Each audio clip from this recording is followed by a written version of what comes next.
로 활약하던 중 행복나눔 1.25 운동에 대한 사례 강연을 시작하여 각 기업체와 광양시, 포항시 지자체 등의 기업문화 활동 사례를 소개하는 행복나눔 1.25 운동의 전도사로 열풍을 불러일으키셨습니다. 또한 인터넷 블로그 이명진의 행복 이야기를 통해 봉사, 독서, 감사에 대한 이야기를 네티즌들과 나누고 계십니다. 그럼 큰 박수로 이명진 작가님을 모셔보겠습니다. 안녕하세요. 반갑습니다. 이명진입니다. 이름이 이명진이어서요. 좀 약간 중성적이어서 아마 혹시 남자분이 아닐까라고 생각하시는 분들도 계셨을 텐데 여자예요. 제가 오늘 여러분들 뵈려고 서울에서 왔습니다. 네. 사실 요즘은, 네, 반갑습니다. 요즘은 강의를 사실 잘 안 하거든요. 저는 직장인이고요. 아직 회사를 다니고 있고, 그리고 그룹사회는 지금 현재 감사나눔 활동이 거의 다 전개가 돼서 열심히 활동을 하고 있고요. 그리고 일부 이제 외부에서 무지개 도서관처럼 요청하시는 데가 좀 많이 있으세요. 그래서 다른 기관에서 또 이렇게 활동하시는 분들이 좀 많이, 제가 이렇게 연결을 많이 시켜드리고 있고요. 저는 아무래도 기업체에서 일을 하는 사람이다 보니까 그 사례 중심으로 오늘 얘기를 좀 나누고자 하고요. 중간중간 혹시 질문 있으시면 말씀하셔도 되고, 또 제가 실장님을 통해서 그 토론하신 내용을 좀 들었거든요. 깜짝 놀랐습니다. 너무 열심히 읽으시고 또 토론도 너무 잘하시고 벌써 제가 강의할 필요가 없을 정도로 벌써 생활 속에 어떻게 적용해야지겠다라는 것까지 벌써 나오셔서 제가 깜짝 놀랐고요. 아마 제가 오늘 이 자리에서 도전받고 가는 시간이 아닐까라는 생각을 한번 해봅니다. 강사 소개는 하셨으니까 넘어가고요. 제가 톡 강의를 할 때 책을 처음에 딱 펼쳤을 때 클로버 얘기하면서 행복하십니까라는 그 멘트를 많이 하거든요. 그런데 오늘은 조금 다르게 시작을 해볼게요. 행복이란 뭘까요? 나에 있어서 행복이란 뭘까요? 자, 우리 선생님 제가 마이크 한번 낼게요. 행복이란 뭘까요? 자기가 생각하는 행복을 한번 얘기 한번 해주셨으면 좋겠어요. 네, 부끄러우셔서 패스하셨습니다. 선생님, 행복이란 뭘까요? 본인이 생각하는 행복 한번 말씀해주세요. 저요? 네. 아유, 왜 나한테 그래? 멋지시셔서. 글쎄요, 저는 복잡한 사람이라 행복이 뭐냐고 보면 눈물의 씨앗이 아니라 그렇게 하는데 그냥 찍어도 돼요. 그냥 농담을 한 거고 그 행복을 그런 것 같아요. 그저 물질에 의해서 얻어지는 행복은 있긴 있는데 잠깐인데 행복은 김소월 씨의 초원이라는 시를 이렇게 읽었는데 그 사람의 일생을 이렇게 보면서 굉장히 느끼는데 사랑이라는 말이 많이 나오는데 그런 것 같아요. 행복은 뭐 이렇게 일정한 건 아니고 사람은 다 틀린다면요. 다 다른데 내 행복은 내가 좋아하고 내가 그리워하는 사람이 내 마음속에 늘 살아있다고 하는 사실을 내가 알고 있으면서 살아가는 게 그때의 행복이다. 박수 한번 주세요. 네, 맞습니다. 행복은 같이 있는 사람, 내가 사랑하는 사람, 고백할 수 있는 사람, 함께 있다는 것도 행복이죠. 자, 우리 또 선생님은 또 행복이 뭐라고 생각하세요? 뭐요? 네. 어떻게 해요? 네. 영어로 해도 돼요? 네, 하셔도 돼요. Happy feeling. 네, 행복을 느끼는 거. 네. 느낌으로 와서 느낌으로 가는 게 행복인 것 같아요. 예, 감사합니다. 수치도 필요 없고, 무슨 크기도 필요 없고, 내가 행복하다고 느끼면 내가 절대 행복인 거죠. 박수 한번 주세요. 네. 맞습니다. 행복은 내가 느끼는 거, 내가 느끼는 대로 남과 비교하기 시작하면요, 저는 한없이 작아지거든요. 저 사람은 저렇게 아무것도 없이 잘하고 있는데 나는 왜 이 모양이지? 요즘 흑수저, 흠수저 되게 많이 하잖아요. 그거 누가 만든 거예요?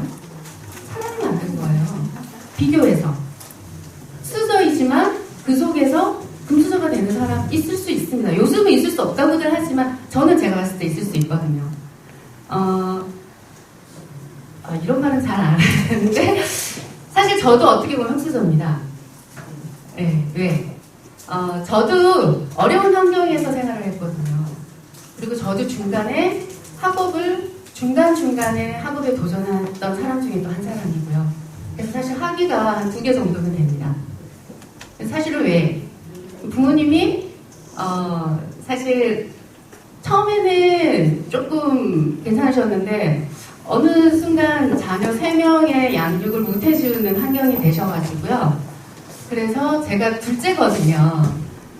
그래서 제가 대학을 포기해야지 되는 상황이 왔던 적이 있어요. 그래서 그때 사실 저는 부모님을 되게 원망했었거든요.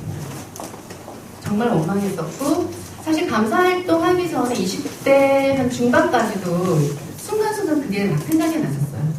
그런데 저도 도전하고, 감사하고, 뭐 이러면서 사실 좀 극복했던 케이스였던 것 같습니다. 그래서 내가 남과 비교하기 시작하면 한없이 작아지고, 내가 남과 비교하기 시작하면서부터 스스로가 못난 사람으로 나는 왜 이럴까? 그러면서 도전하지 않는 사람으로 자꾸 가게 되는 것 같아요. 감사는요 그냥 오는 게 아닙니다. 감사는 실천함으로 인해서 감사가 된다는 뜻입니다. 한자가 감사라는 게 마음심과 이룰성, 마음을 다해서 말에 화살을 쏘는 게 감사거든요. 그래서 감사는 실천을 해야지만이 감사가 된다는 걸 여러분께 말씀드리고 싶고요. 자, 네일클로버 얘기가 책에 나옵니다. 여러분들 잘 아시겠지만 저는 사실 이 책을 쓸 때 네일클로버가 행복이라는 거를 저는 이 책을 쓰면서 확실하게 알았거든요. 이때까지 흘러들었던 얘기였었습니다. 근데 확실하게 알았던 게 이 책을 쓰면서 네임클로버가 행복이다. 그런데 우리가 네임클로버를 향해서 이 행운을 쫓아가는 우리의 모습을 이 책을 통해서 다시 한번 생각했던 계기가 됐었습니다. 우리가 네임클로버를 찾기 위해서 잔디밭을 막 헤매잖아요. 어렸을 때. 저 어렸을 때 많이 헤맸던 기억이 나거든요. 안 계신 분도 계시겠지만 어렸을 때부터 네일클로버 그 하나 찾으려고 하루 종일 막 풀숲을 찾다가 그 하나 우연히 옆에 친구가 찾았을 때 사실 제가 그 친구가 부러워서 했던 게 있어요. 네일클로버 따서 잎 하나 옆에 붙여서 그거 코팅했습니다. 그래서 친구한테 나도 네일클로버 찾았어 이렇게 자랑했던 기억이 있거든요. 그 네일클로버가 뭐라고? 그 행운을 쫓아서 열심히 갔지만 그때 코팅했던 그 네일클로버 어디 있을까요? 기억 속에 어딘가에 책갈피 속에 있겠죠. 근데 그 책이 어디 있는지를 몰라요. 그렇게 열심히 그 행운을 찾아서 막 해서 어떻게 해서든지 그 행운을 만들었어요. 뭐 3개를 4개를 만들든 만들었는데 그 행운은 그 순간에 그냥 저희가 잊어먹었던 거죠. 그것처럼 자 우리가 뭘 쫓아갈 것이냐. 내 생활 속에 행복이 아주 사소한 것에서부터 있는데 그거를 모르는 거예요. 사실 저희가 이 운동을 하기 시작한 이유가 있습니다. 제가 회사라고 그랬잖아요. 제가 포스콘이라는 회사하고요. 포스코 ICT라는 두 회사가 만나는데 우리나라에 엔지니어링 회사와 IT 회사가 이렇게 하나가 되는 케이스가 전 세계적으로 한 번도 없어요. 근데 이 두 회사가 합병을 하기 시작합니다. 쉽게 얘기하면 엔지니어링 회사는요 공장에서 기름때를 묻히는 분야라면 IT 회사는 화이트 칼라입니다. 어떻게 보면 물과 기름이 섞이는 작업을 해야지 되는데 이 두 회사가 합병을 하니까 얼마나 많은 불화가 일어나기 시작하겠습니까? 그래서 한 회사는 20년, 한 회사는 30년 된 역사를 가지고 있어요. 근데 이 두 회사가 상호 업무를 이해하고 협조하고 서로 나눠야 되는데 서로 질투하고 서로 우리 회사의 조건들이 좋았는데 이 제도를 따라야지. 야, 너희 인사 그거밖에 안 돼? 예전에 우리 회사 인사는 이렇게 잘했어. 이거를 따라야지.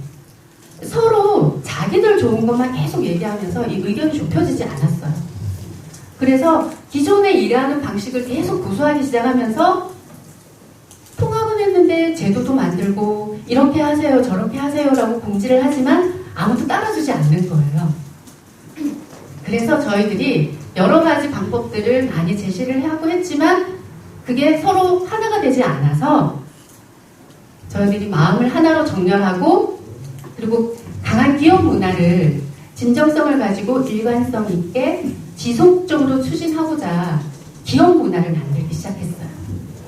그 기업 문화가 저희들이 행복 나눔 밀리오입니다. 책을 보셔서 아시겠지만 1이 뭐였죠? 일주일선에서 일주일에 한 번 착한 일을 하는 거고요. 2는 한 달에 네. 2번 책 읽기. 그럼 맞습니다. 한 달에 2번 책 읽기. 그리고 5는 하루에 5번 감사하기. 예, 맞습니다. 하루에 5번 감사하기. 이거를 하기 시작했는데요. 제가 이 책 읽으신 분들 이렇게 녹음한 파일을 들어보니까 벌써 생활 속에 감사가 있으시고요. 선행이 있으시고 벌써 하시고 계세요. 근데 이 기업체를 들어가면 이 포스코 그룹이 인원이 되게 많잖아요. 이 많은 인원이 불화가 일어나기 시작합니다. 왜? 야, 우리가 기독교야? 우리가 무슨 종교단체야? 아니, 감사운동 우리가 왜 해야 되는데? 이 운동하는데 쉽지 않았어요. 무지개 도서관처럼, 이 운동 좋네. 이거 한번 우리 책을 읽었으니까 한번 도입해볼까? 그렇게 얘기하는 사람이요. 이때 당시에 경영자 이외에는 없었어요. 경영자 하시는 분이 새로 바뀌면서 일을 해야겠다라는 생각을 가지고 조금 강압적으로 시작을 했어요. 강압적으로. 그래서 저희들이 활동을 했는데 이 활동을 하면서 저희들이 1년이 지나고 2년이 지나면서 이 감사의 단계가 있더라고요. 저희들 처음에 감사할 때는 아주 사소한 것부터 시작을 했습니다. 옆에 있는 동료에게 커피 타주는 거. 야, 나 오늘 착한 일 했어. 그리고 막 휴지 있으면 지나가다가 예전에 그냥 놔두는 것도 줍게 되고요. 예전엔 옆에 있는 동료에게 관심 안 가지는 사람들도 집에 무슨 일 있어? 관심 가지기 시작하고 아침에 회의하기 전에 저희들이 오감사를 딱 쓰면서 아침 미팅하기 전에 서로 감사를 좀 나누는 시간도 가졌거든요. 그러면서 서로 알지 못했던 사람들에 대해서 알아가기 시작하면서부터 저희들이 좀 바뀌기 시작했습니다. 제일 처음 1단계 감사를 제가 감사를 5단계로 한번 나눠봤어요. 1단계가 if입니다. 만약에 뭐뭐 한다면 뭐뭐 해준다면 조건부죠. 당신이 나한테 뭘 해주면 나도 해줄게. 아주 1차원적인 겁니다. 그래 나한테 인사하네. 그래 나도 인사할게. 나한테 감사하네. 나도 감사할게. 그게 1단계라면 2단계는 뭐냐? 비꼬죠. 뭐뭐 때문에. 비슷합니다. 아주. 그런데 조금 미묘하게 달라요. 3단계는 뭐냐? 그럼에도 불구하고. 제가 제일 좋아하는 단어거든요. 예. 그럼에도 불구하고. 내가 어떠한 상황임에도 불구하고 그걸 할 수 있는 겁니다. 그리고 감사의 의식 수준이 조금씩 올라가기 시작하는 단계가 3단계. 그럼에도 불구하고. 그 다음에 4단계가 여러분이 선행을 하는 착한 일. 선행이 되는데요. 배려하고 이 배려를 통해서 자기의 효능감을 높이는 그런 단계가 4단계. 그럼 5단계가 뭘까요? 오늘 여러분들이 독서 토론을 해서 이런 자리를 만들어 주셨잖아요. 책 읽는 겁니다. 책을 읽고 지혜를 얻고 그거를 실천하는 단계. 뭔가를 열심히 해서 그거를 얻었으면 그거를 베푸는 단계인 거죠. 그게 5단계로 봤습니다. 감사를. 그렇게 한번 나눠봤고요. 자, 저희들이 이렇게 제가 와서 강의를 막 하지만 사실 회사에서 있었던 얘기를 그래? 말로만 들을 수 있겠다라는 생각을 하시잖아요. 저희들이 이 활동을 쭉 하면서 중간중간 1년에 한 번 정도 페스티벌을 했어요. 정말 감사는 하고 있을까? 들리는 얘기 자기는 불평불만 많고, 야, 이거 왜 해? 귀찮아 죽겠어. 회사에서 간섭하고 말이야. 하루에 5개씩 감사를 써라 그러고. 쓸 것도 없는데 도대체 뭘 써라는 거야. 감사는요, 제가 또 감사하는 부분에 얘기를 나눌게요. 봉사는요, 이 영상 하나를 제가 보여주면서 이제 소리를 들려드릴 텐데, 이 봉사가 처음에는 저희 직원들이 시작을 했어요. 그래서 저희 요즘은 한 달에 한 번씩 나가거든요.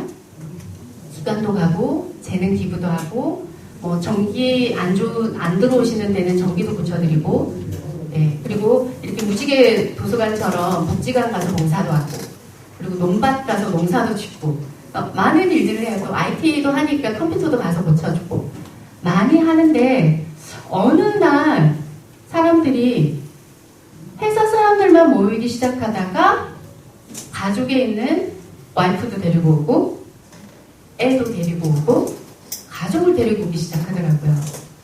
토요일 날요, 봉사를 하면 재미있는 현상이 있었어요. 이 아저씨들이 많아요.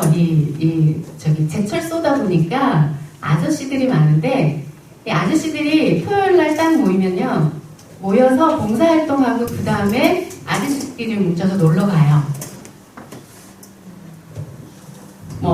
당구를 치러 간다거나, 볼링을 치러 간다거나, 가족과 함께 하는 게 아니라 놀러를 가는데 봉사를 하면서 가족을 조금씩 데리고 오면서 그 봉사하는 시간은 가족과 함께 칼국수 먹는 날, 가족과 함께 만두 먹는 날, 이렇게 바뀌더라고요.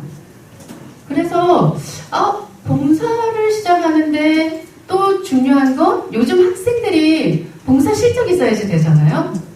그러니까 큰 애들이랑 아빠랑의 소통이 제일 안 되는데 애들이 봉사 실적 때문에 아빠랑 오는 거예요. 네. 중고등학생들, 특히 남자애들요, 아빠 절대 안 따라옵니다.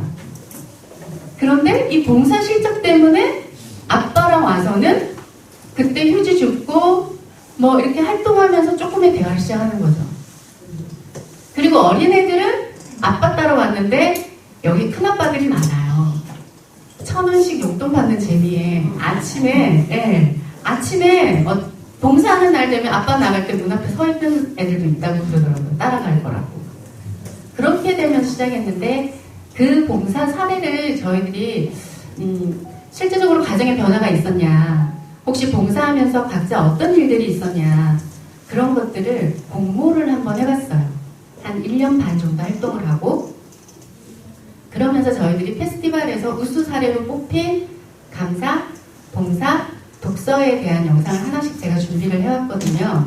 먼저 독서 봉사 한번 들어보시겠습니다.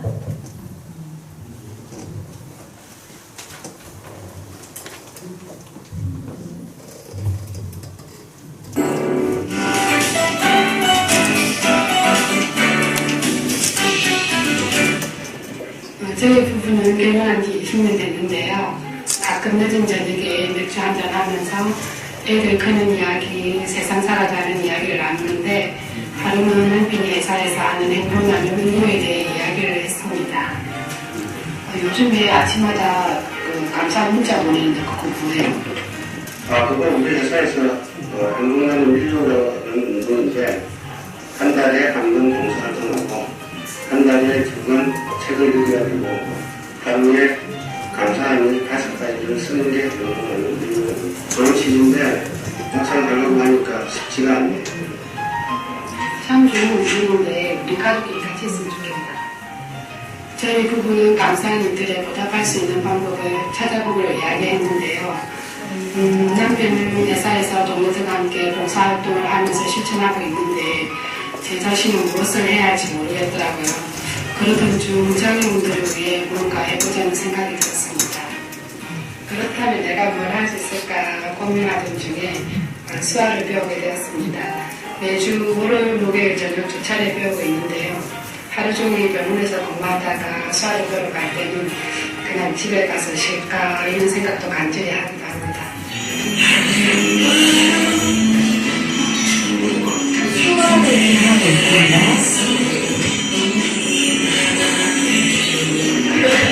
게다가 수화를 배운 지 청각장애인 한 분이 저희 병원에 치료받으러 오셨는데요. 그때 말이 통하지 않아서 간호사들과 그분들이 서로 당황했었거든요. 그때 제가 서툰 실력이었지만 용기를 내서 도와드렸고요. 무사히 치료를 마칠 수 있었습니다. 진로로 그분께서 안을 웃으시며 고맙습니다라고 표현해 주셨는데요. 진심이 느껴져서 가슴이 뭉클했습니다. 그동안 몸이 고단해서 수업 배우는 것을 그만둘까 했었는데요. 발생하는 시간이 되었습니다. 청각장애인들의 언어를 배우고 소통하며 친밀감을 쌓아가는 것 자체가 오히려 제가 감사한 일이고요. 수화를 배운 지 몇 달 안 되었는데 앞으로 청각장애인들의 불편함을 덜어드리는 봉사활동을 할 수 있도록 더욱 열심히 배울 생각입니다. 요즘 아내가 수화를 배우고 청각장애인들을 도와주면서 더욱 활기차게 생각하는 것 같습니다. 행복나눔 미디어 운동이 아내에게 이렇게 큰 영향을 줄 거라고 생각을 못했는데요. 아내에게 소개한 제 자신이 기쁘네요. 저 또한 행복나눔 미디어 운동을 통해 사회에 조금이나마 도움을 줄 수 있어 보람있고 꿈이 생겨서 기쁩니다. 포스코 아시티의 행복나눔에 저도 함께할 수 있어 감사하다고 꼭 말씀드리고 싶었고요. 제게도 행복을 나누어줘서 고맙습니다. 저도 고맙습니다. 네. 이 봉사가 이 남자분이 처음에 아내분이 남편분이 뭐 하는지 몰랐다고 그러거든요. 이 남자분의 성향이 이렇게 집에 가서 회사에 있었던 얘기를 잘 안 하잖아요. 안에서 본인이 이거 처음에 하시는 분이 쓰는 거 싫어하셔가지고 이게 뭐 나는 또 쓰기 싫어하는데 가족은 무슨 가족 이렇게 시작하셨던 분이세요. 네. 그런데 이제 그 쓰는 게 뭔지 궁금해서 이제 물어보니까 일어났던 일이고, 그래서 저희들이 이 봉사는 아마 놓치지 않고 계속 하는 것 같고요. 제가 여기 와서 보니까 무지개 도서관에도 봉사활동을 계속 뭐 하고 계시는 것 같아서 좀 뿌듯한 면도 있습니다. 자, 독서입니다, 독서. 독서는요, 지금 사실 한 달에 뭐 몇십 권씩 이렇게 책 읽으신다는 얘기를 사실 들었어요. 사실 저도 지금 책 놓은 지 좀 몇 달 됐거든요. 한 권을 지금 한 2달을 가지고 있어서, 요즘 책 읽기가 너무 힘든데, 혹시 책 읽으시면서 힘드신 건 혹시 없으세요? 혹시 책 읽으시면서 힘드신 거 혹시 없으신지, 아니면 책 읽으시면서 좋은 점은 없으신지? 네, 한번 말씀 한번 해주세요. 뭐 책 읽으면은 뭐 재밌고 재미는 있죠. 네. 특별히 뭐 힘들거나 그런 거는 없습니다. 네, 특별히 힘든 건 없으신데 재미있으시다. 네, 책을 되게 좋아하시는 것 같아요. 박수 한번 주세요. 네. 자, 우리 여기 대학생 와 있는데 대학생한테 물어봐요. 책 얼마나 읽으세요? 책이요? 아니요. 여기 다른 분한테 지금 질문하겠습니다. 네, 책. 네, 괜찮습니다. 아니, 사람 많아요. 네. 2달에 한 번, 3달에 한 번이면 많이 읽는 겁니다, 요즘 애들. 예. 자, 책 얼마나 읽으세요? 1년에 한 번, 솔직합니다. 네, 박수 한번 주세요. 네. 우리 여기 무지개 도서관에 계시는 우리 선생님들이 책 더 많이 읽으신다고 제가 얘기 들었어요. 네. 우리 도전 받으셔야지 됩니다. 네. 책 도전 받으셔야지 돼요. 이 책 속에 정말 진리가 있는데, 사실 제가 이 독서 토론하는 거 너무 싫어했어요. 저 언니나 저 오빠처럼 한 달에 한 권씩 책 읽는 사람이었어요, 저도. 네. 그리고 제가 잘했던 건 뭐냐면 요약본. 인터넷에 요약본 많잖아요. 저 요약본 많이 봤어요. 그러면서 아는 척 많이 했어요. 근데 독서 토론은 회사에서 갑자기 제가 독서 토론하는데 우리 선생님처럼 제가 인도를 하게 됐어요. 총각 임원들 대상으로. 말이 됩니까? 그분들이 매번 새벽마다 강의 들으시고 하시는 분들 앞에서 제가 어쩌다가 그걸 맡게 돼서 제가 스트레스 엄청 받았거든요. 그래서 그때 읽었던 책들이 아마 지금까지 저를 여기까지 있게 하지 않았나라는 생각이 듭니다. 한 달에 한 2번 정도씩 읽었었던 것 같아요. 그리고 매번 토론을 했는데요. 책 읽는 노하우가 있어요. 저에게는. 어쩔 때는 다 완독하지만요. 어쩔 때는 완독하지 않아요. 책을 분야별로 읽다 보면 그 분야가 비슷비슷하거든요. 그래서 이런 거는 나중에 따로 한번 그 책 읽는 법에 대해서 또 전문 강사분 있으시면 한번 초청하셔서 그 들어보시면 더 좋을 것 같아요. 물론 다독을 하느냐 정독을 하느냐의 차이긴 하지만 이 책을 통해서 여러분들이 인생이 바뀔 수 있기 때문에 우리 저 뒤에 앉아있는 젊은 친구들은 한 달에 한 권이라도 지금 읽는다고 생각을 하시고 단락을 나눠서라도 읽으시고요. 만약에 내가 책 읽는 게 너무 힘들다 그러면 서점 가셔서 저는 주로 약속을 서점에서 합니다. 요즘 친구들 커피숍에서 많이 하죠. 저는 주로 옆에 커피숍이 있어도 서점에서 해서요 30분 일찍 합니다. 그 30분 동안 뭐 하냐? 새로 나온 신간을 봅니다. 다 못 보잖아요. 목차를 봐요. 그래서 내가 읽고 싶은 목차의 부분을 먼저 봅니다. 그래서 제일 먼저 해야 되는 거는 지은이를 봐야 되고요. 책쓸 작가. 그리고 어린 말을 보셔야 되고요. 목차를 보시고요. 제일 뒷면 매진말을 보고요. 그리고 책 제일 뒷표지에 혹시 뭔가 추천사있는 그거를 보고요. 그리고 다시 목차로 와서 내가 읽고 싶은 부분을 봅니다. 그래서 그러면 30분에 그거 다 볼 수 있어요. 내가 마음에 들어서 이 책을 사야겠다. 구입을 하고요. 아니면 다음 약속 시간에 와서 보거나 아니면 도서관에서 빌려서 보거나 그렇게 하시면 되거든요. 그래서 책을 처음에 사서 다 읽어야지 된다는 부담감이 있으시잖아요. 근데 그렇게 하지 마시고요. 선별하실 때 그런 식으로 해서 선별하시면 좋을 것 같아요. 자, 제가 또 독서 영상 하나 준비해 왔는데 저희 회사분들이 책 읽을 때 저처럼 너무 싫어하셨어요. 처음 시작하실 때. 왜? 회사에서 갑자기 독서 토론을 한다고 합니다. 조직별로. 근데 이게 있잖아요. 이렇게 여기 우리 무지개 도서관처럼 여기 계시는 분들 자유롭게 하면 되게 좋은데 회사는 약간의 강압이 들어갈 수밖에 없어요.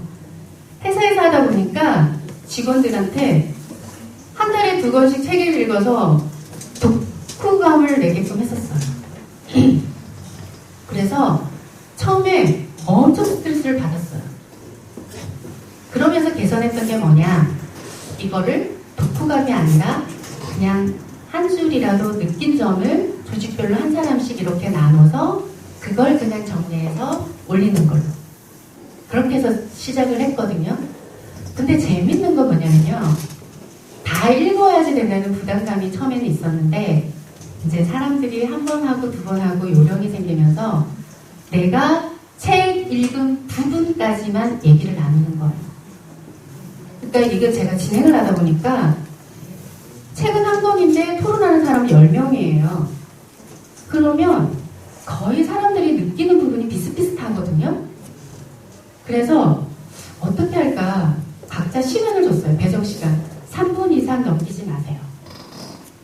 그리고 책을 다 읽으신 분은 혹시 다른 분이 앞달나게 느꼈던 점을 얘기하면 중간 부분에 본인이 느꼈던 점을 얘기했으면 좋겠고 서로 조금 나눠서 얘기했으면 좋겠다. 그런데 중요한 건 거짓말은 하지 맙시다. 왜? 토론을 몇 번 하다 보니까요. 다 읽지 않으신 분이 예전에 제가 썼던 것처럼 요약본을 딱 보시고 오셔서 얘기를 하잖아요. 그게 티가 나요. 얘기를 하다 보면요. 그게 티가 나더라고요. 그래서 절대 거짓말을 하지 말고 내가 앞에 10장을 읽었으면 10장 속에서 내가 느꼈던 것만 얘기해 주세요. 나 느꼈던 거 얘기하는 것도 부담스러워요. 그러면 책에서 내가 좋아하는 문구, 그 문구만이라도 읽어서 나는 이 문구가 이거는 많이 와닿았다 해서 문구를 나누는 것도 좋으니 그렇게 해서 우리 독서 토론을 한번 해봅시다. 그러니까요, 다 읽으신 분 계시죠? 중간까지 읽으신 분 계시죠? 앞부분만 읽으신 분 계시죠? 표지만 보고 오신 분도 계세요.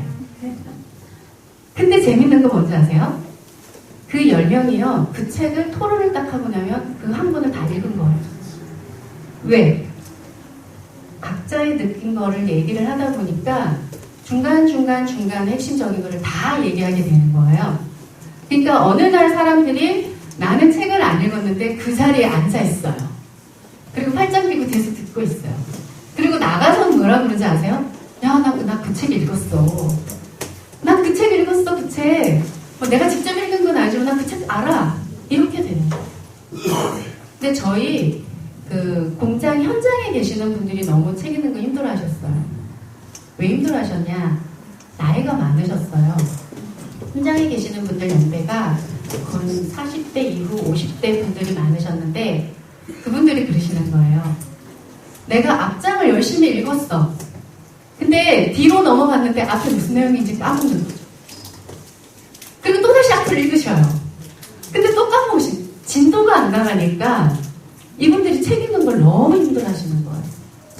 그래서 현장 가서 이 독서하는 법을 가르쳐주고 어떻게 하세요? 너무 좀 신기했던 건 뭐냐면요. 현장에 아까 제가 나이 드신 분들이 많다고 그랬잖아요. 뒤에 젊은 청년들도 있지만 나이 드신 50대 분들과 신입사원과의 나이 차이가 아버지와 아들이에요. 소통이 안 돼요. 요즘 언어 쓰면 이 나이 드신 간부분들은 무슨 말인지 모르시는 거예요. 근데 젊은 애들 하는 얘기는 대화가 안 통해서 얘기하기 싫어. 어르신들은 벌을 얻어. 요즘 애들은 싸가지가 없어. 막 이러시는 거예요. 서로 이게 안 맞는 거죠. 그런데 독서 토론을 통해서 재밌는 일이 일어나기 시작했습니다. 제가 그랬잖아요. 읽은 부분까지만 얘기하고 자기가 느꼈던 거를 얘기를 하라고 얘기를 하니까 이 책 속에서 젊은 친구는 책을 완독을 다 해서 와요. 보니까 거의 완독을 다 해서 와서 책에 중심적으로 막 얘기를 하는데 어르신들은 경험이 많으시잖아요. 애들이 하는 얘기를 딱 듣고 나 책 다 안 읽었어. 그런데 내가 얘기를 들어보니까 나 옛날에 이런 경험이 있네. 그러면서 본인의 경험을 얘기를 하기 시작하는 거예요. 그러니까 신기하게요. 이 토론을 통해서 이 서로의 벽이 조금씩 좁혀지는 게 느껴졌습니다. 그래서 사실 책이 너무 중요한 거예요. 그런데 또 재밌는 건 제가 보여드릴 또 영상과 소리를 들으시면 아시겠지만 가정이에요.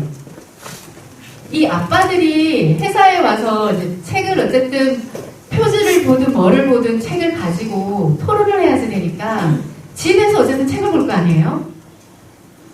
재밌는 거는 와이프들이 너무 좋아해요. 사모님들이. 왜? 예전 같으면 TV 모니터에 앉아서 TV하고 싸우는 사람이 어느 날 갑자기 도서관 간다고 가서 뭐 회사에서 내일 독서 토론해야지 돼서 책 읽어야지 된다고 그 도서관을 가는데 애를 데리고 가는 거. 그러면 애도 데리고 가! 이렇게 되는 거죠. 그래서 그 애를 데리고 가는 그 시간만큼은 또 사모님한테는 자유의 시간이 되는 거고 또 아빠는 애와의 대화의 시간도 되면서 본인도 공부하게 되고 애도 공부하게 되고 그리고 애들이 예전에 우리 아빠는 테레비 보는 분인데 지금 우리 아빠는 책도 보네? 생각이 조금 바뀌기 시작하더라고요. 독서 영상이 가정이 변화된 독서 영상 하나 보여드릴게요.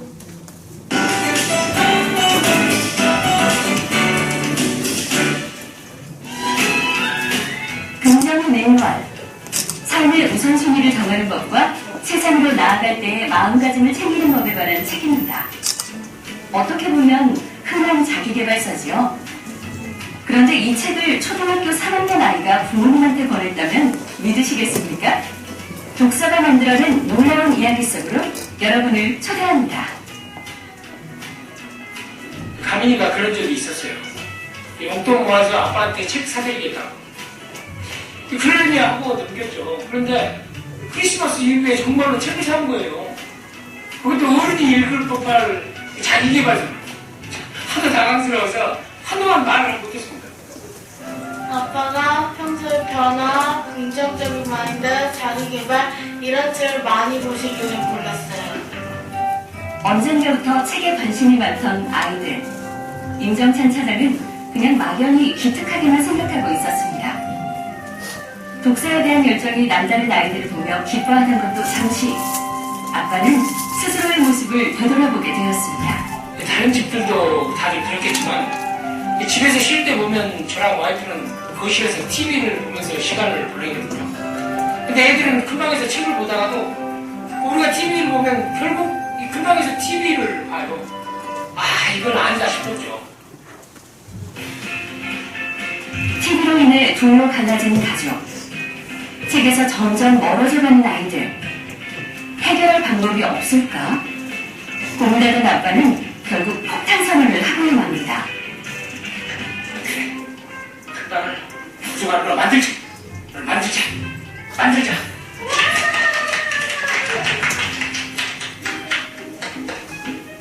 다음날 큰 방에 있던 TV, 침대, 장식장 같은 것들은 모조리 밖으로 쫓겨나고 거실에 있던 테이블과 책장, 그리고 쿠션과 화분이 들어섰습니다.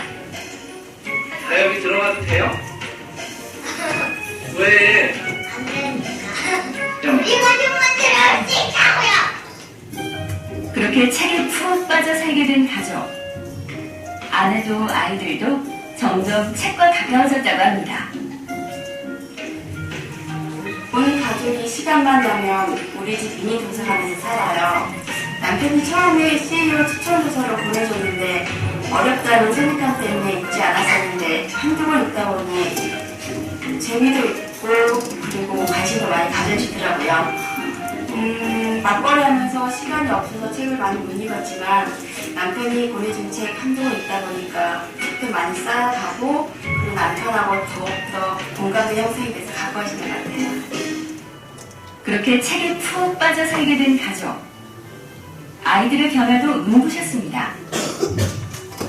학교와 시립도서관에서 주최한 독서 골든벨에 나가서 우수한 성적을 거두더니 이제는 학교 신문에 글을 올리고 각종 백일장에 학교 대표로 참여할 정도가 되었답니다. 또 책을 읽으면 읽을수록 더 읽고 싶어지고 한 번을 읽고 나면 나만의 세계에 빠져드는 느낌? 그런 느낌이 자꾸 들기도 하고 내가 모르는 것을 얻으면 너무 기분 좋아요. 책이라는 게 자기 꿈을 만들어주고 그 꿈을 실현할 수 있게 도와주면 좋은 것 같아요. 행복나는 인류가 우리 가정에 미치는 영향이 우리가 결혼해서 그동안 가정을 꾸려온 지난 10년보다도 훨씬 크다는 걸 느꼈어요. 책으로 이런 행복전을 앞으로도 계속 갖고 나갈 겁니다. 우리 집 도서관으로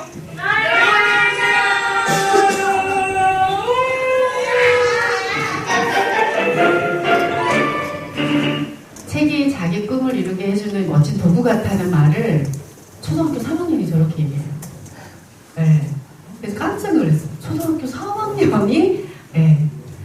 그처럼 책이라는 건 정말 좀 신기한 것 같아요. 내가 경험하지 못한 거를 책을 통해서 경험하게 되는 거잖아요. 그냥 읽고 넘어갈 수도 있는 거고 또 그걸 적용해 볼 수도 있는 건데 저도 책을 통해서 좀 적용을 좀 많이 해보는 스타일이거든요. 사실 이거 제가 이 책을 쓰게 된 계기입니다. 제가 이렇게 듣다 보니까 작가가 꾸미신 분이 계신 것 같더라고요. 혹시 작가가 꾸미시다.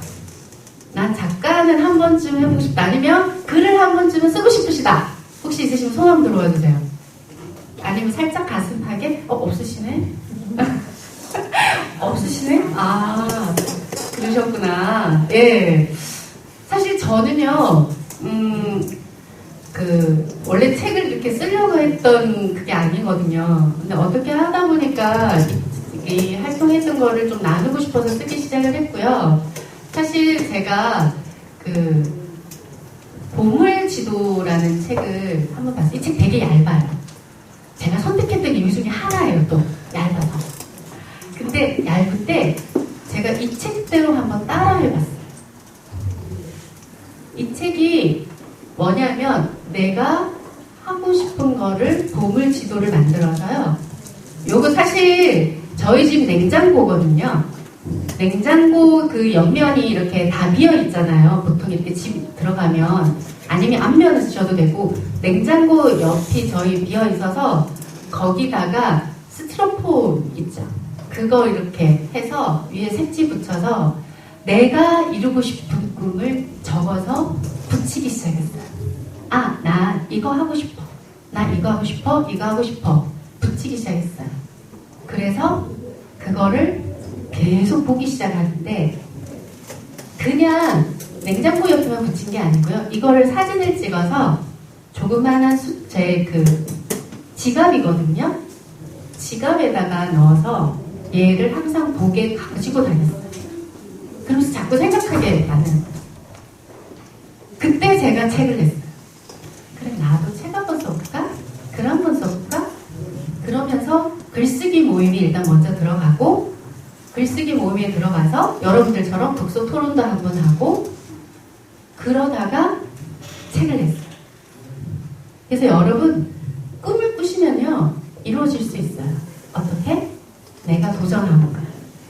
내가 아무것도 시도하지 않고 난 꿈이 이거야. 물론 시도하지 않는 사람은 없겠죠. 근데요 10번, 100번 문을 듣다 보면 어느 날 내 옆에 그 꿈이 와 있는 거죠. 처음에는 모르거든요. 근데 나중에 내가 그거를 위해서 열심히 하다 보면 어느 날 보니까 그 애가 옆에 와 있는 거예요. 그래서 여러분에게 전 계속 도전하라고 말씀드리고 싶고요. 여러분이 책을 좋아하시니까 책을 많이 읽어서 그 책을 그냥 읽고 버리지 마시고요. 그 속에서 내 거를 만드셨으면 좋겠어요. 100권 읽으면 뭐 하겠어요? 한 권을 읽더라도 그 속에서 내가 실천할 수 있는 거, 나를 변화시킬 수 있는 것만 찾아도 큰 행운이니까요. 도전하셨으면 좋겠고요. 감사. 우리가 감사 때 지금 뭐 감사 노트를 쓰자 이런 말씀도 하시지만 쓰는 것도 중요하고요. 말하는 것도 중요해요. 그래서 저희는 감사를 쓰고요. 서로 나눴어요. 회사분들이 제일 싫어했던 일 이거예요. 감사가 뭐야? 아까 제가 말씀드렸죠. 우리가 종교인이야? 감사는 기독교인들만 하면 되지 왜 우리 보고 하라고 그래? 응? 우리는 직장인이야. 직장인. 근데 왜 우리 보고 감사하라고 그러냐고. 불평불만을 하기 시작을 하고요. 5개 쓰는 거 너무 귀찮아서 이거 꼭 써야지 되냐고 하시는 분들 되게 많아요. 그런데 감사를 하라고 하니까 사람들이 그냥 가만히 있는 거예요. 나 감사할 거 없어. 야, 불우한 이웃 나를 도와. 나를. 내가 불우한 이웃이야. 무슨 다른 사람을 도와. 나한테 뭐 난 감사할 거 없어. 뭘 감사하라는 거야? 그러면서 시작된 감사가요. 일상의 사소한 것부터 시작했습니다. 옆에 있는 직원이 감사를 써야지 되는데 내가 감사할 게 없으니까 커피를 타주더라고요.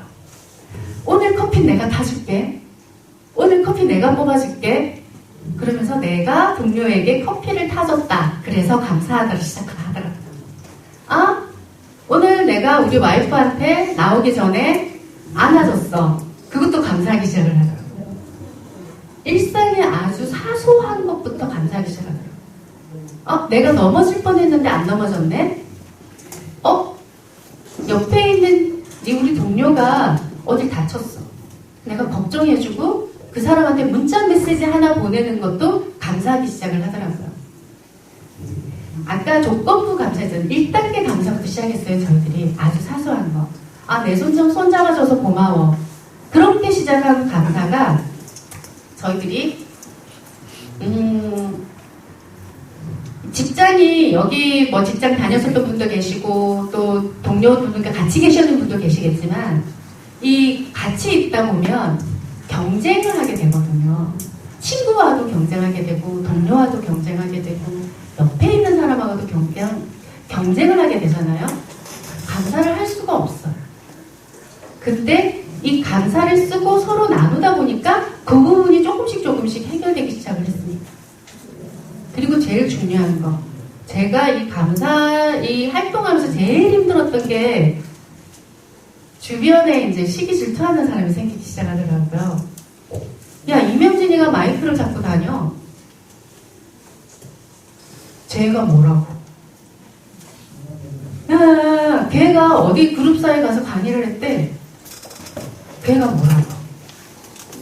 근데 그런 소리들이 서서히 들리면서 제가 감사할 수 있는 마음이 안 생기기 시작을 한 순간이 있었어요. 그때 제가 뭐 했을까요? 감사했겠죠. 지금 감사 강의하러 왔으니까. 근데 여러분, 제가 어떤 감사인 줄 아세요? 저요, 그때 불만을 쓰기 시작했어요. 이 사람들 왜 이럴까? 왜 내가 뭐 어쨌다고? 이 글을 이렇게 감사를 써야지 되는데, 감사가 아니고 그 사람에 대한 불만, 그 사람 왜 그럴까? 그 사람에 대한 욕 막 쓰고 있는 거예요, 제가. 근데 지금 제가 쓰고 있는 게 감사 노트잖아요. 그래서 이거를 제일 끝에 말을 다 감사로 바꿨어요. 감사로 바꿨어요. 한번 바꿔봤어요.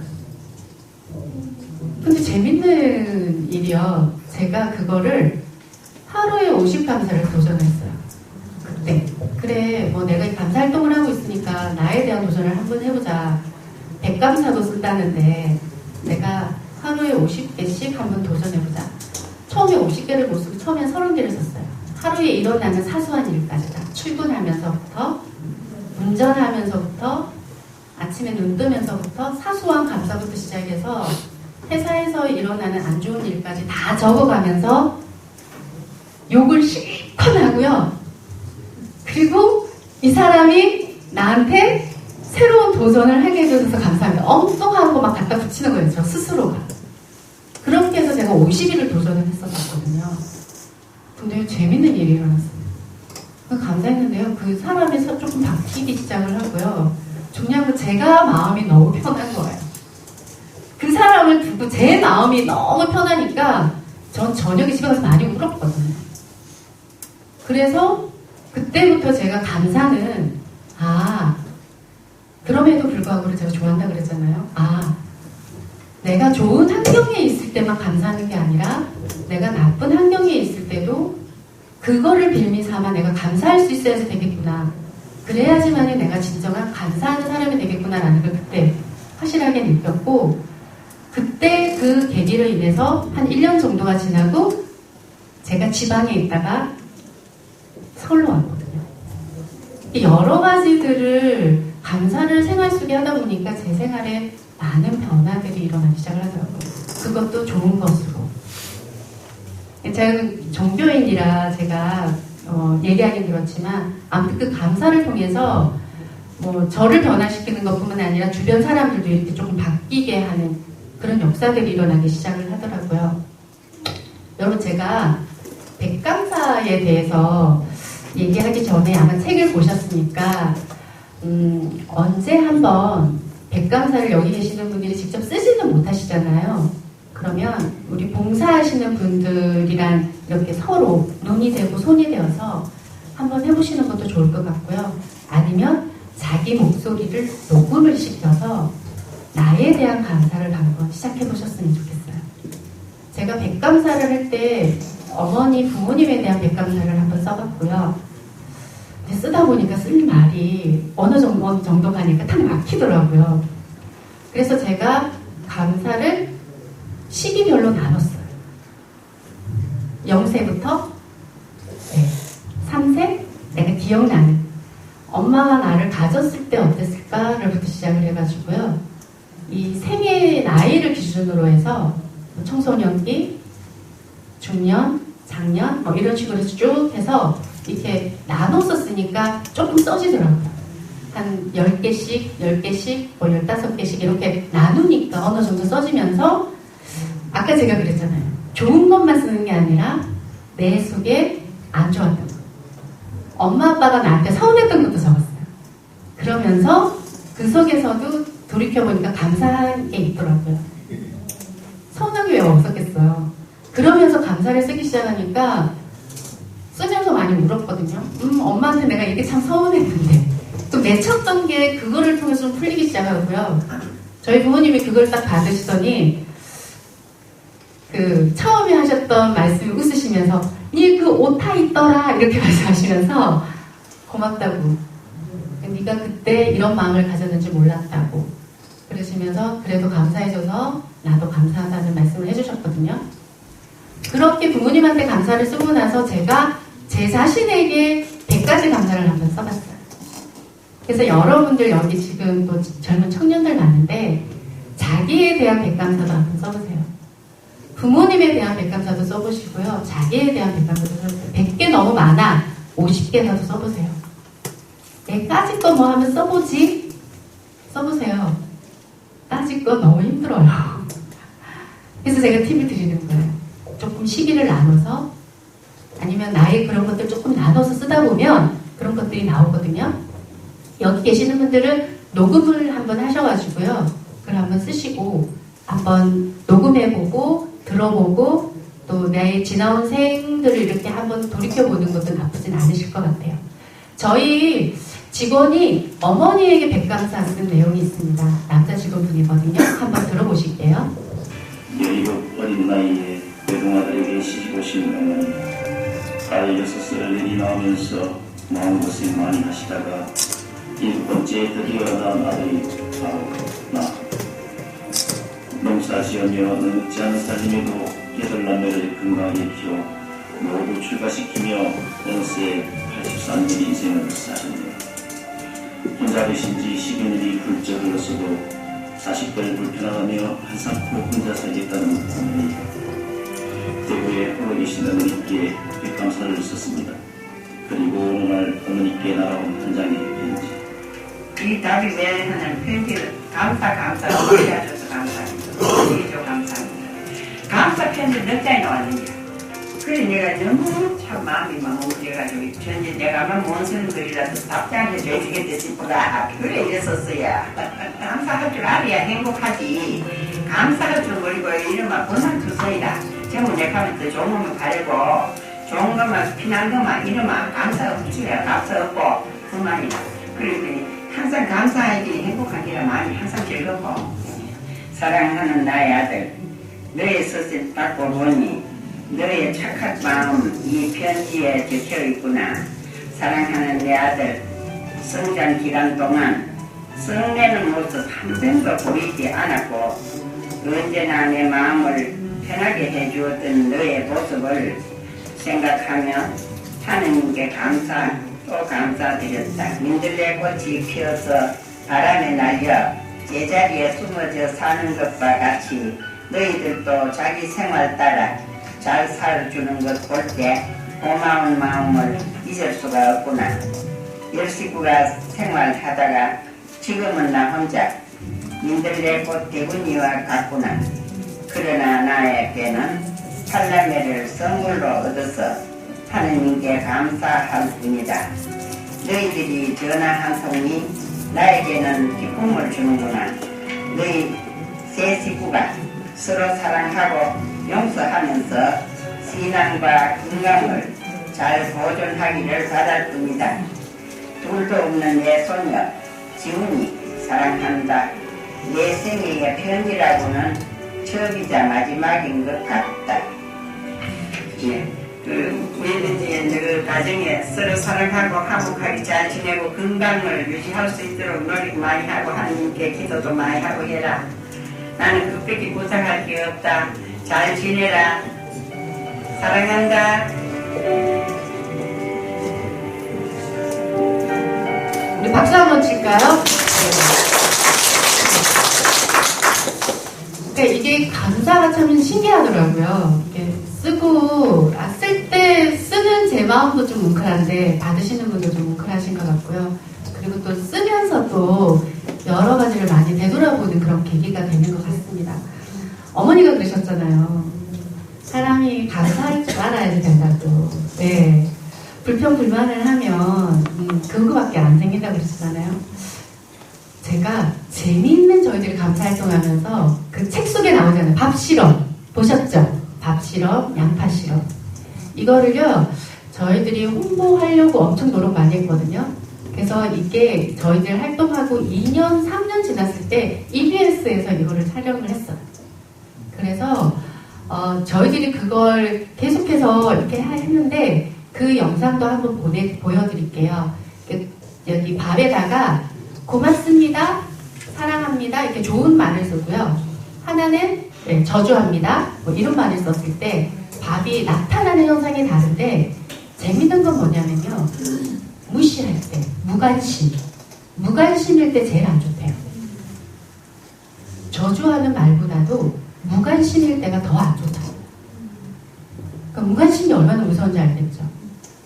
그래서 저희들이 처음에 정말 반신반의했습니다. 여기 영상도 보면 그렇게 얘기를 할 테지만 근데 정말 신기해 얘기했거든요. 어떤 분이 일부러 정말 한 곳에다가 헷갈리게 할 거라고 감사합니다, 저자합니다 막 섞어가면서 했는데 그러니까 별로 이상한 거 없던데 막 이러시는 분도 계시고 재미있는 현상들이 되게 많았었거든요. 밥 실험에서 어떻게 됐는지 한번 들어보실게요. 4주 후 밥을 나눠주고 4주가 지났어요. 찾아왔습니다. 맡기신 물건이요? 이거죠? 병에 고맙습니다. 짜증나. 눈을 믿기 힘들 정도로 차이는 분명했습니다. 고맙습니다. 예쁘잖아요. 하얗고 뽀얀 곰팡이가 많이 생기긴 했는데 하얗고 뽀얀 곰팡이가 있고요. 이거는 좀 짜증나는 곰팡이가 생겼다니까? 이 붙은 이름 그대로 따라가는 것 같아요. 좋은 말을 들려준 쌀밥에선 구수한 누룩 냄새가 났지만 나쁜 말을 들려준 쌀밥은 썩어버렸습니다. 대체 어떻게 했길래 이런 차이가 난 걸까요? 사랑해 너무 예쁘다 고맙습니다 다다다다다 쏘아붙고요. 그리고 나서 가끔 예쁘잖아요. 그럼 많은 얘기도 안 했어요. 너무 미워 짜증나 이렇게 하고 딱 놓거든요. 근데 저도 진짜 신기한 거예요. 차이가 이렇게 확연하게 보이니까. 저 사실 처음 이 실험 의뢰를 받았을 때 반신반의했거든요. 이 말 한마디로 이렇게 차이가 생길까. 근데 눈을 딱 보니까 저도 사실 좀 안 믿겨지고요. 신기하죠. 귀가 달린 것도 아니고 세관꼬리가 있다고 있는 것도 아닌데 혹시 귀가 밥에 있나요? 3차일부터 이쪽이 막 변화가 되니까 좋은 말을 해야 되겠다라는 생각. 그 다음에 사람들한테도 속상한 일 있거나 있을 때도 좋은 말을 많이 해서 이 사람들이 더 변화됐을 때도 이렇게 변화되지 않을까 하는 생각. 굉장히 좀 놀랐고요. 처음 주셨을 때는 과연 될까라는 생각을 많이 했었는데요. 이제 이렇게 된 거 보니까 이쁜 말을 좀 많이 써야 되겠다는 생각이 듭니다.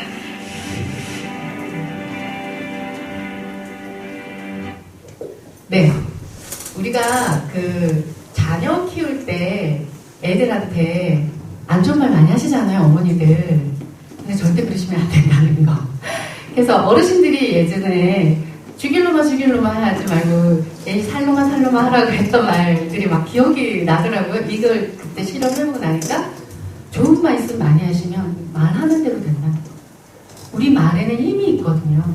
이 사람하는 이 말에는 에너지가 있거든요. 그래서 말하는 대로 된다고 하잖아요. 근데 정말 저희들이 이 실험하고 나서 깜짝 놀랐어요. 양파 실험도 사실 저희들이 했는데요. 냄새가 너무 지독해서요. 그 썩은 그 양파 그 썩은 냄새가 빠지지 않는 거예요. 그래서 저희들이 양파 실험은 하다가 중단했어요. 그 짜증나, 뭐 저주합니다 이렇게 했는데 그 썩은 그 냄새가 양파도 원래 좀 독하지만 그러니까 이 한쪽에서는 막 새싹이 막 올라가고 이렇게 뭐 그 썩는 속도가 달라요. 냄새도 좀 덜 나고. 근데 이 썩는 거는요 냄새가 너무 지독해가지고 안 빠져서 그래서 저희들이 밥 실험을 좀 많이 했고요. 식빵 실험도 좀 해봤어요. 식빵. 방부제가 되게 많이 들어가 있잖아요. 근데 그 식빵 실험도 하도 똑같은 현상이 나요. 그냥 재밌어요. 그러니까 여러분들이 하시는 말이 얼마나 중요한지 아셔야 되고요. 여러분들이 말하는 대로 되니까 여러분들이 항상 긍정적인 얘기, 좋은 얘기 많이 하셔야 여러분들 스스로도 긍정적인 에너지 많이 받으세요. 자, 우리 사랑합니다 한번 해볼까요? 사랑합니다. 감사합니다.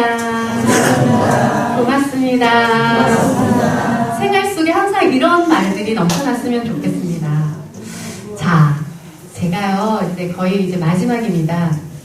그 행복은 환경이나 조건이 아니고요, 선택이고 해석이라고 합니다.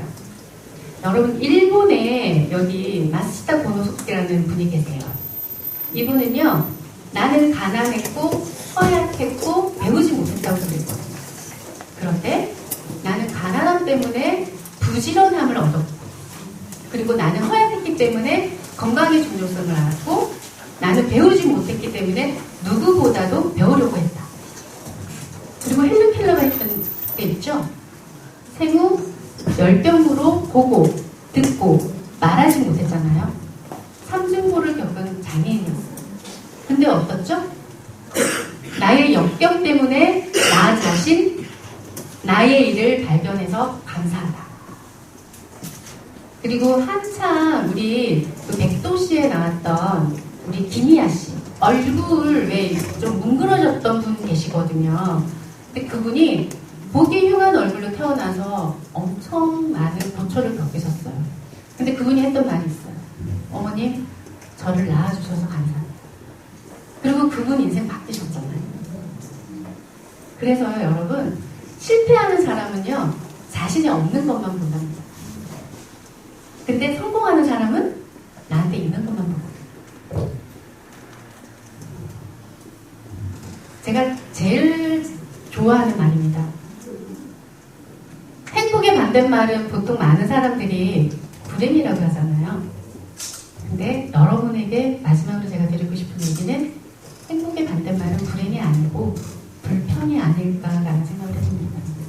불평을 한 번 하기 시작을 하면요, 그 불평이 옆에 있는 사람에게 또 불평을 전하게 되고 또 옆에 있는 사람이 또 불평을 하게 되더라고요.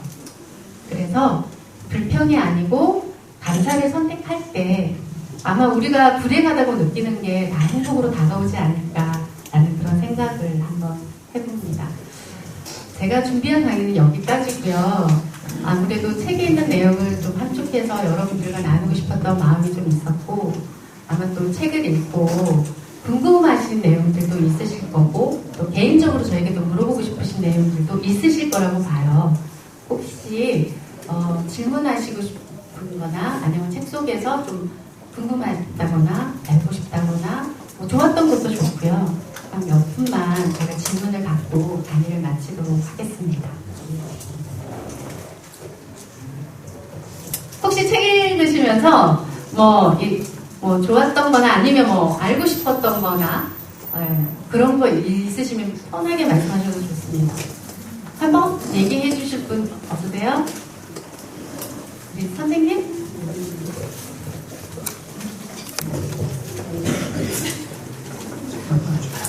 그 125라는 이제 또 어디서 153 얘기도 들었어요. 예수님이 이 자리에 그물을 던져 와놨기 때문에 베드로가 예수님의 말을 따랐잖아요. 그래서 153마리 되니까 그물이 터지던데 물고기가 올라왔다. 그래서 나는 이거를 일주일 써는 그대로 놔두고 1일 5 감사도 놔두고 한 달에 3권씩 읽으면 어떻게 될까? 그리고 153이 되지 않을까? 그리고 우리 좀 더 분발해서 우리 시각장애인 우리 이 독서 토론 모임은 한 달에 3권씩 읽자. 153 노란을 펼쳐보자. 그런 얘기고, 아까 오늘 이런 얘기 들었습니다. 불행은 불평의 문에서 나오고 행복은 감사의 문에서 나온다. 그런 말을 들었는데 감사하는 마음이 곧 할 수 있는 마음의 행복의 원천인 것 같아요. 오늘도 이렇게 작가님 오셔서 좋은 말씀 드려주시고 다시 한번 우리 감사하는 마음을 생각하게 해주셔서 정말 감사합니다. 네. 아, 예, 역시 교수님 다르시네요. 감사합니다. 사실 125라고 했었을 때요. 제가 이 책 냈을 때 옆에 이제 계시는 분들이 125가 뭐냐 이렇게 많이 물어봤어요. 125가 뭐냐. 숫자가 1, 2, 3도 아니고 1, 2, 5가 뭐냐 이렇게 많이 물어보셨는데 그래서 책 제목을 1, 2, 5를 할 것이냐 말 것이냐를 가지고도 엄청 고민을 많이 하고 글을 냈거든요. 왜냐면 그게 의미가 있으니까. 1, 2, 3도 좋고 1, 2, 5도 좋고 2, 5, 3도 좋습니다. 여러분들 그 뭐 독서를 일주일 한 달에 3번 예, 무지개 도서관과 우리 교수님과 잘 협의하셔서 하셨으면 좋겠고요. 네, 저는 예. 또 아무튼 대단하시다는 생각이 갑자기 들고요. 네, 우리 선생님 질문. 제가 목감기도 걸리고 중이염까지 와서 제 목소리가 조금 이상해요. 저는 책을 좀 많이 못 읽고 있어요. 대신에 시집은 시집, 결혼하는 게 아니고 시집을 많이 읽고 또 많이 이렇게 연습을 해요. 낭송 연습을 하는데 제가 여기 오면서 사실 많이 속상한 게 있었어요. 근데 지금 딱 들어와서 처음에는 의아하다가 점점 지금 우리 강사님께 빠져들어서 지금 감사해야 되겠다는 생각이 아주 많이 느끼면서 저는 이제 여기 행복나는 어떤 책을 읽진 않았어요. 근데 이제 여기 오면서 느낀 점을 말씀드릴게요. 그래서 제가 마음이 조금 약간 울적했는데 오늘 들으면서 정말 감사해야 되겠다는 생각을 많이 생각하고 특히 이제 가족에게 감사를 많이 해야 되겠다 하면서 갑자기 남편이 막 생각이 나면서 남편에게 감사를 해야 되겠다는 생각이 들고 저는 개인적으로 이제 시를 쓰는데 남편에게 감사의 시를 많이 써요. 결혼 기념일 같은 거 화냈을 때 이제 시를 짧게 써서 이제 주머니 넣어주면 이제 아마 직장에서 읽는 것 같아요. 그래서 그 중에 제가 감사의 남편에게 쓴 시를 조금 낭독해줘도 될지 모르겠어요. 좋습니다. 네, 좀 쑥스럽지만 아니에요. 제 목소리 오늘 원래 예쁜데 그래서 쑥스럽지만 한번 조금 발표를 할게요. 들은 우리 강사님의 이제 고마움을 제 시로 선물. 네, 감사합니다. 예. 조금 간지러울 수도 있어요. 남편에게 감사하는 거. 지금 우리는 전 미친 거실에 사랑 노래가 울려 퍼지는데 퇴근길 낭군과 아이들 생각하며 미소 짓는 여인은 저녁 준비로 바쁘게 움직이네. 맛깔스러운 깍두기 담그고 불고기도 양념에 재우며 내일은 무슨 반찬을 준비할까 즐거운 고민을 합니다. 가끔 미운 정으로 속상한 날도 있지만 서방님 건강하고 곱게 자라나는 자식 있으니 창에 쏟아지는 햇살 바라보며 감사의 심호흡을 해보자. 서로 부족한 거 감싸 안는 부부가 되어 자식 키우는 재미로 살아간다면 이 보금자리가 천국이 아니랴. 저 산 너머 행복 마냥 잡히지 않는 욕심 따라 풍량이 일지만 세월의 연륜이 우리를 성숙하게 할 테니 사랑하자 지금은. 안 그랬으면 제대로 방송을 해드렸을 텐데, 그러니까 저는 제가 드리고 싶은 말은요, 항상 보는 그 가족이라든가 항상 왜 있잖아요. 그냥 너무 편하게 가족을 대하다 보니까 뭐 이렇게 여러 말 하잖아. 싫은 소리도 할 수 있고 그렇잖아. 그런데 정말 가족이든 주위 어떤 그 고마운 분들한테 있을 때 잘해야 되고 그리고 가족에게 잘해야 되면서 정말 남편에게 역시 항상 감사하는 마음. 그러니까 우리 선생님들도 항상 옆에 누군가 아주 소중한 선생님이 계실 거예요. 그분에게 늘 감사하는 마음을 가지셨으면 좋겠다는 생각으로 예, 저희 남편을 생각하면서 감사하는 시간을 가졌습니다. 감사합니다. 네. 일상에서의 감사, 그리고 남편. 네. 네, 말씀하십시오. 네, 그 책을 책을 읽었는데 선생님, 한 분 하시고 다시 쓰세요? 네. 예, 저는 이 책을 읽고요. 지금 작가님 보니까 나이 젊으신 것 같은데, 아들 결혼시키는 수레사를 썼는데, 예, 너무 감격했어요. 그래서 수레사를 이 책을 써도 되는구나. 그러면서 제가 이제 좀 70이 됐는데 이렇게 드레스인 건 처음 봤거든요. 예, 책도 저는 이제 한 달에 한 10번 정도 이상 들어요. 우리는 읽는 게 아니라 듣거든요. 예, 그래서 많이를 보는데, 그래서 작가님 대기시고 숫자가 행복, 그것도 진짜 가슴이 뭉클했고, 자녀들한테 좀 들려줬으면 좋겠다는 생각을 많이 했습니다. 그래서 우리 교수님한테도 감사드리고 무지개 도서관 단장님한테도 예, 너무 감사드려요. 이 무지개 도서관이 있기 때문에 저희들이 책도 많이 보고 또 이제 독서 토론회에서 많은 경험도 얻고 얘기도 많이 듣고 그래서 감사하고 여기까지 오셔서 감사합니다. 네, 감사합니다. 고맙습니다. 예, 주례사를 감사로 쓰셨던 분이 지금 광양에 계시거든요. 광양에 계신데 아들이 둘 다 이제 결혼을 하셨어요. 저희들도 되게 특이하다고 말씀을 드렸는데 그거 하시면서 본인이 많이 우셨어요. 네. 근데 정말 대단하신 것 같아요. 네. 자, 우리 아버님. 네. 네.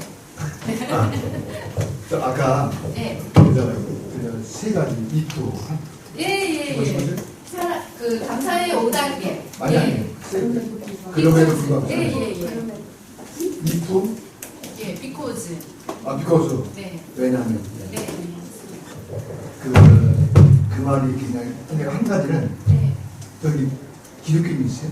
네, 저는 기독교인입니다. 근데 한 가지 묻고 싶으신 게요. 저 회사에 불신자들이 많을 것 같다는 말이거든요.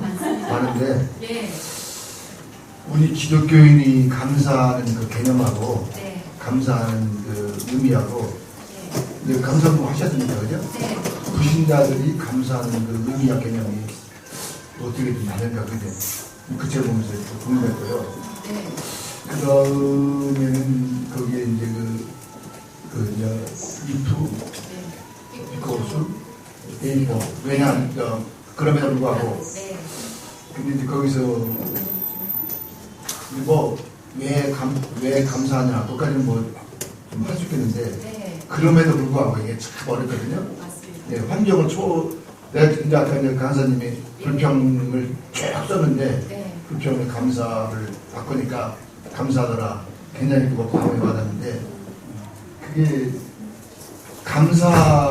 감사하고 행복하고 사랑하고 이게 어떻게 좀 서로 연관성이 어떻게 있나 좀 한번 듣고 싶어요. 감사, 사랑, 여기 행복.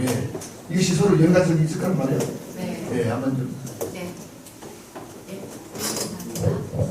감사, 사랑, 행복 하나 같습니다. 전부가 인사점. 네. 이게요.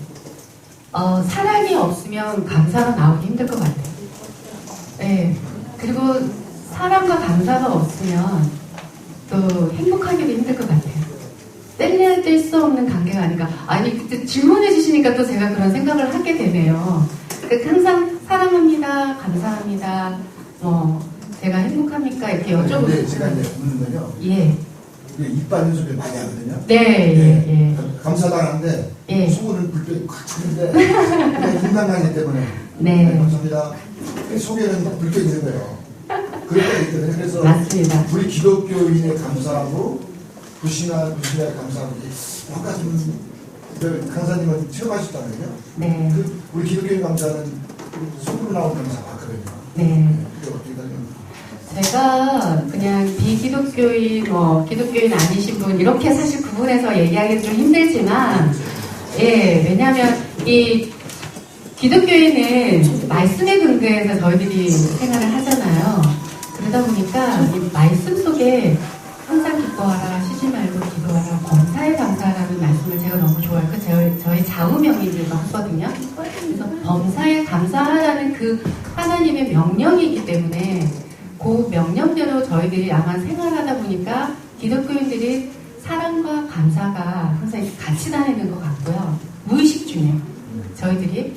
근데 이제 비기독교인들 중에는 또 다른 종교를 가지고 계신 분들도 사실 계세요.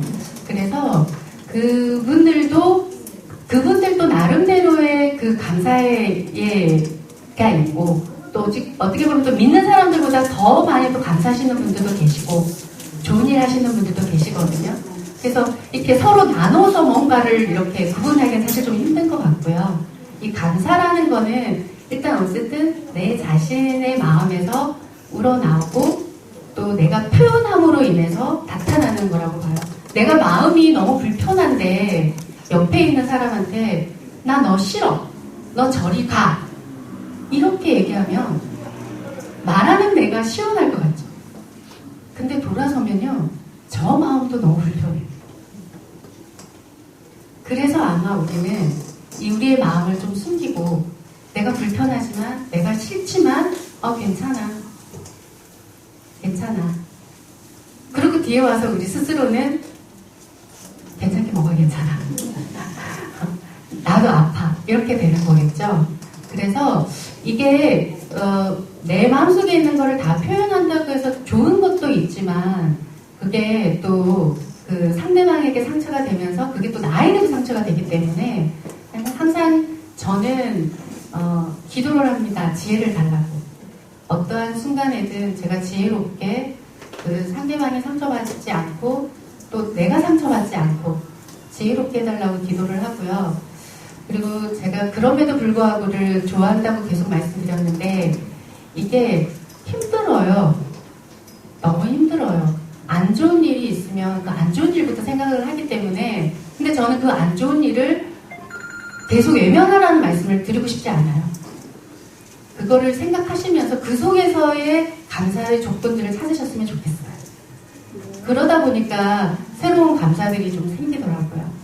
그리고 그 속에서 제가 새로운 또 제 자신도 발견하게 되고, 나한테는 이런 면이 없었는데 이걸 하다 보니까 인내하는 면도 좀 생기는구나.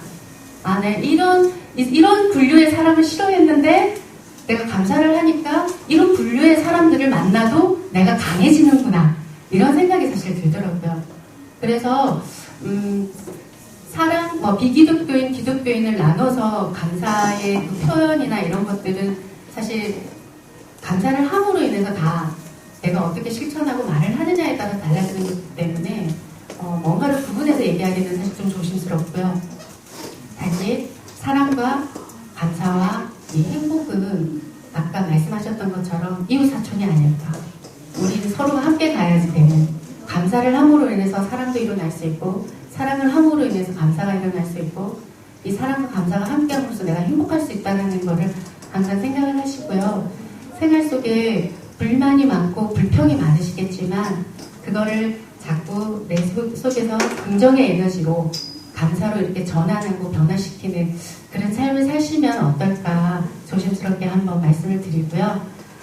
오늘 이제 집으로 돌아가시면 혹시 자제분이 계시면 자제분 손 한번 잡아주시고, 고맙다, 이렇게 내 옆에 있어줘서 고맙다, 함께 해줘서 고맙다, 그리고 사랑한다, 이 한마디 해주시면 되게 가슴 뭉클할 것 같거든요. 아내에게 그리고 옆에 이웃에게 그렇게 하는 오늘 하루 되셨으면 좋겠습니다. 오랜 시간 같이 해주셔서 감사드리고요. 부족하지만 혹시 궁금한 사항이 있으시긴 하시면 실장님한테 말씀하시면 제가 메일로라든지 이렇게 도움 드릴 수 있는 부분 도움 드릴 수 있도록 그렇게 하겠습니다. 예, 오랜 시간 동안 감사합니다. 네, 오늘 본 강연을 위해 바쁘신 와중에 또 자리에 참석해주신 모든 분들께 진심으로 감사드리고요. 또 멀리서 연차를 내고 달려와주신 우리 이명진 작가님께도 다시 한번 감사의 말씀을 드립니다. 이것으로 무지개도서관 작가의 만남 이명진님 추천 강연을 모두 마치도록 하겠고요. 앞에 나오셔서 우리 작가님하고 단체 사진, 기념사진 한번 촬영하고 돌아가시면 될 것 같습니다.